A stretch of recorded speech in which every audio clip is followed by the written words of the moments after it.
Once, there was silence. Now, there's sound. The pride of Northwest Hampshire.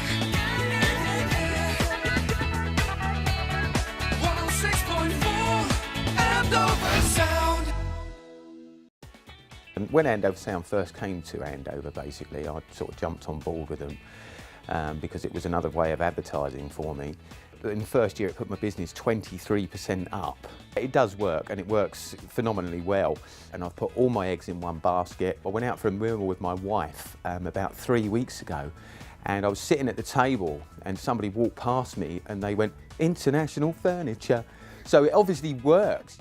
Yeah, value for money is tremendous. If you took it against paper advertising, fantastic. Tremendous value for money. Can't knock it. And I'd advise anybody to do it, I really would. To keep the price economical, it's not out of this world, you know, price-wise, it's manageable. This is the main thing. Nearly everybody can afford it. For us, it's brilliant. Everyone says, I didn't know about you until I heard you on the radio. Yes, they are helpful, yes, they come to us and ask us, you know, what would you like to do? Do you want to do this? Are you interested?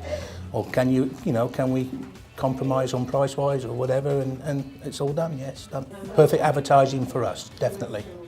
Definitely, they are the best radio station around.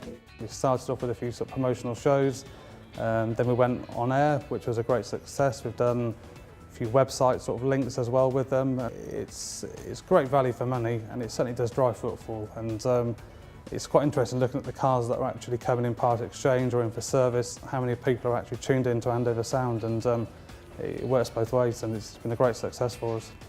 But with the radio, it's constant and it's been heard, and if people listen to the station, they're going to hear our adverts, and Andover Sound certainly looks after its local businesses, and I think as far as what it costs us to what we get on the back of it, it certainly is excellent value, and I recommend it to anyone. I've obviously worked quite closely with Gary Haberfield. He's my sort of main point of contact really, and bubbly, friendly sort of guy, and the guys I deal with, they're more than helpful, and they're a great bunch of guys, yeah.